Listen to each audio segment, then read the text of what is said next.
श्री स्वामी समर्थ. जय जय स्वामी समर्थ. स्वामी भक्तांनो, आज मी तुमच्यासाठी नाही रे नाही कुणाचे कुणी भाग 17 घेऊन आलेली आहे.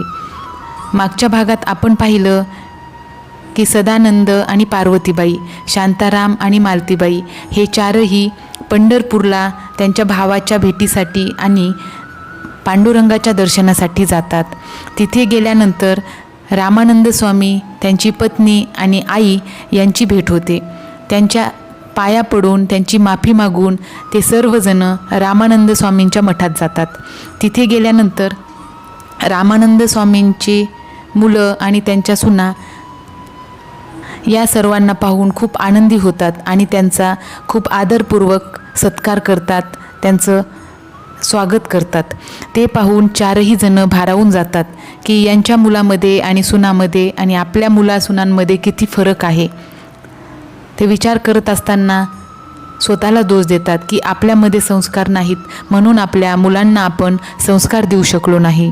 उलट दादा वहिनीमध्ये संस्कार ठासोठास भरलेले आहेत म्हणून त्यांनी त्यांच्या मुलांना चांगले संस्कार दिले. शांताराम आणि मालतीबाई या उभयतांनी आता आश्रमातच राहणे पसंत केले आणि तिथल्या साऱ्या कामात स्वतःला गुंतवून घेतले की जेणेकरून मुलांनी पावलोपावली दिलेल्या जखमा आणि मनस्ताप विसरता यावा म्हणून. दिवसभर कामात व्यस्त असल्याने दिवस कसा निघून जाई हे त्या दोघांनाही कळत नसे, परंतु रात्र मात्र वैराची जाई. किती विसरायचं म्हटलं तरी विसरता येत नव्हतं. पुन्हा पुन्हा त्या कटू आठवणी जागृत होऊन सुकलेल्या जखमेवरची खपली निघाल्यानंतर जसे जखमेतून रक्त व्हायला लागतं अगदी तशीच अवस्था त्यांची होत असे. त्यांचे मन एकाच चिंतेने ग्रासले होते. ती चिंता म्हणजे फक्त माझीच मुलं नालायक कशी निघाली, कोणत्या जन्माचे पाप होतं हे. खरं सांगायचं तर पाप वगैरे काही नव्हतं.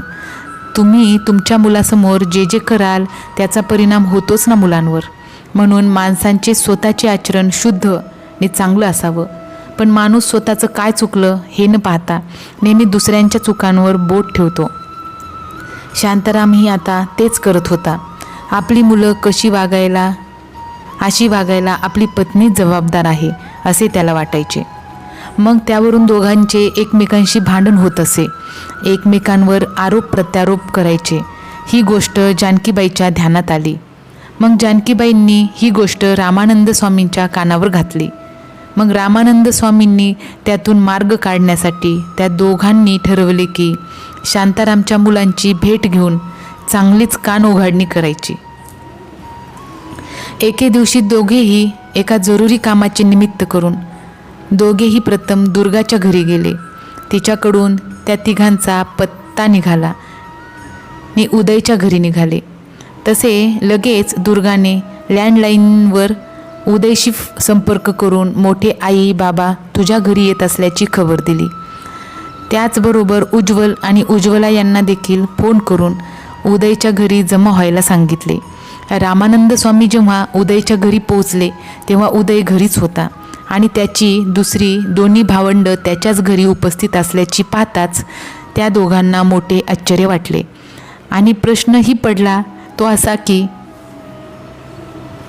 जर या भावंडांचे एकमेकांशी पटत नाही तर ही तिन्ही भावंड एकाच ठिकाणी उपस्थित कशी. दुसरी आश्चर्याची गोष्ट म्हणजे त्या दोघांना पाहताच त्या तिघांनी आदराने दोघांचेही चरण स्पर्श केलं. दोघांच्या प्रती त्या तिघांच्या मनात असलेला आदर पाहून त्यांनी विचारले, आज काही विशेष कार्यक्रम आहे का. हो, विशेषच आहे, परंतु आपण असं का विचारता, उदयने विचारले. असे विचारण्याचे एकच कारण आहे की तुम्ही तिन्ही भावंड एकाच ठिकाणी कशी उपस्थित नाही. म्हणजे तुमच्या आईबापाकडून आम्ही तुम्हा तिघांविषयी वेगळंच काही ऐकायला मिळालं. हेच ऐकलं असेल ना की आमचं एकमेकांशी अजिबात पटत नाही. हो, असंच काहीसं तुम्ही ऐकलं ते खरंच आहे, परंतु काय, ते अर्ध सत्य आहे. मग पूर्ण सत्य काय आहे. मग उदयने सविस्तर माहिती दिली. तेव्हा रामानंद स्वामी बोलला, परंतु ह्या उपायाने तुम्ही सुद्धा बदनाम झालात. त्यापेक्षा स्पष्ट सांगून टाकायचं होतं ना. स्पष्ट सांगू शकत नाही, म्हणून तर हे सारं नाटक करावं लागलं. परंतु तुमच्या अशा वागण्याने तुमच्या मुलांवर काय परिणाम होतील याचा विचार केलात काय? परिणाम व्हायला मुलं तर व्हायला हवीत ना. म्हणजे तुम्हाला मुलं बाळ नाही आहे? आम्हा दोघांनाही मुलं नाहीत बाबा, उज्ज्वल बोलला. आणि तुला ग? उज्ज्वलाकडे पाहत विचारले.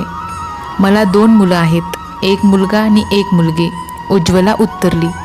म्हणजे तुम्हा दोघांना नाहीत होय ना? दोघांनी पण माना डोलविल्या. तेवढ्यात त्या दोघांच्या बायका त्यांच्या पाया पडत म्हणाल्या, बाबा आम्हाला संतती प्राप्त होऊ दे, असा आशीर्वाद द्या. त्यावर रामानंद स्वामी उद्गरले, माझा तर आशीर्वाद आहेच तुम्हा सर्वांना, परंतु त्याचबरोबर तुम्हा तिघांना आपल्या मात्या पित्यांचे सुद्धा आशीर्वाद घ्यावे लागतील. कारण आईबापाचा आशीर्वाद म्हणजे प्रत्यक्ष परमेश्वराचा आशीर्वाद असतो.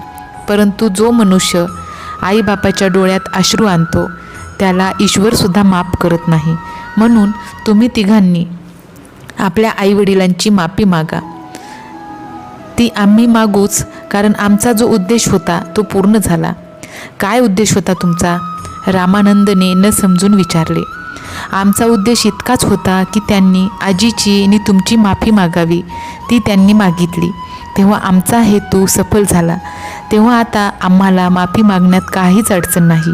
उदय बोलला, म्हणजे हे सारे तुम्ही मुद्दाम केलात? हो, कारण दुसरा पर्याय नव्हता आमच्याजवळ. अरे वा, तुम्ही तर फार शहाणी मुलं आहात. आता एक काम करा, आज 8 दिवसात आमच्या आश्रमात गंगापूजन आहे. तुम्ही सर्वांनी सहकुटुंब गंगापूजनला यायचं आहे, कळलं? अवश्य येऊ बाबा. परंतु एक विनंती आहे तुम्हाला. कोणती? आमचं हे सिक्रेट इतक्या सांगू नका कुणाला. पण का? सरप्राईज आहे ते आईबाबांना. असं होय? हरकत नाही, नाही सांगणार कोणाला. आता येतो आम्ही, असे म्हणून एकदम प्रसन्न मनाने तिथून निघाले. आश्रमातील सर्व काम संपल्यानंतर शांताराम झोपण्यासाठी आपल्या खोलीत गेला आणि पलंगावर आडवा झाला. परंतु झोप काही त्याला येत नव्हती.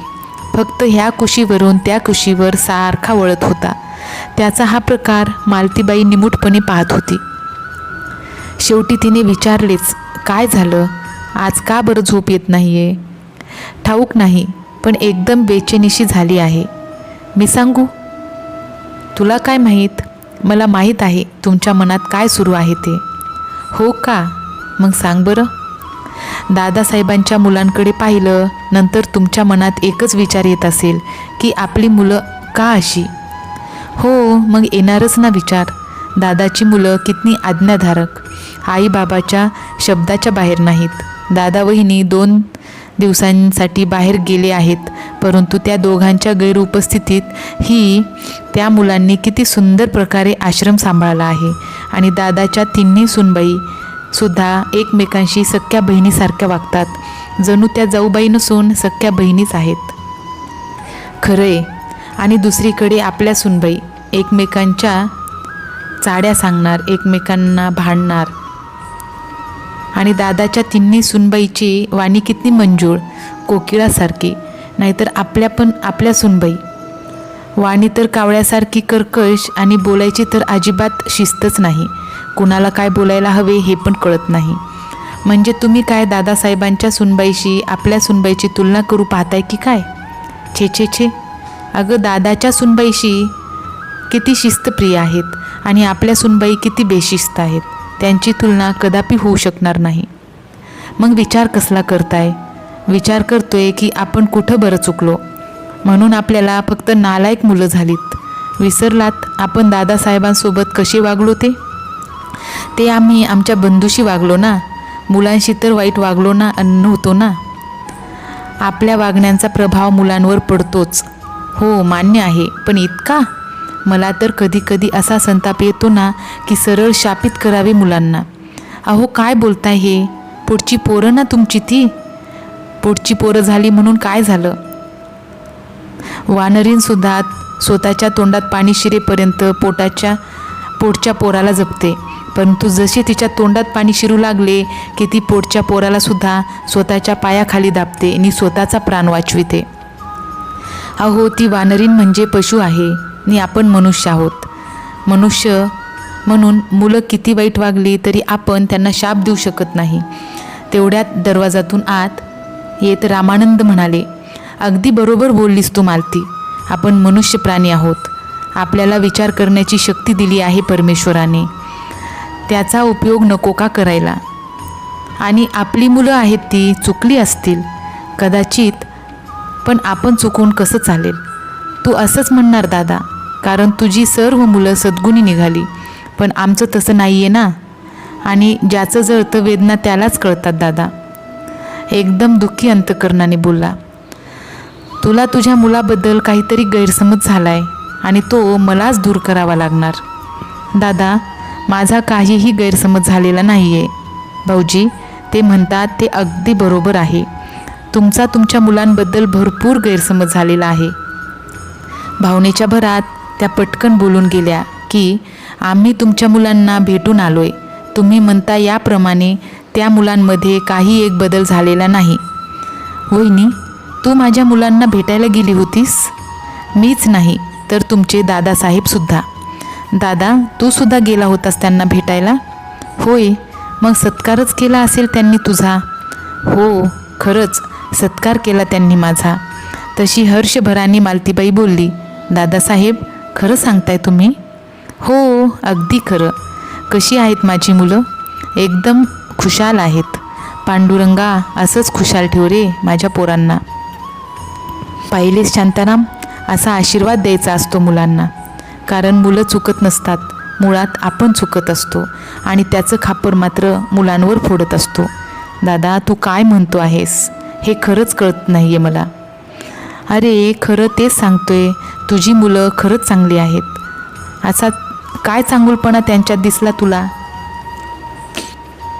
सर्व काही म्हणजे मुलांनी जे काय केलं ते तुम्हाला तुमची चूक समजून यावी म्हणून. हां, आता त्यांनी मार्ग निवडला तो चुकीचा होता, परंतु मुलं वाया अजिबात गेलेली नाहीत. हे तू मला सांगतोयस? हो, मी जे पाहून आलो तेच सांगतोय.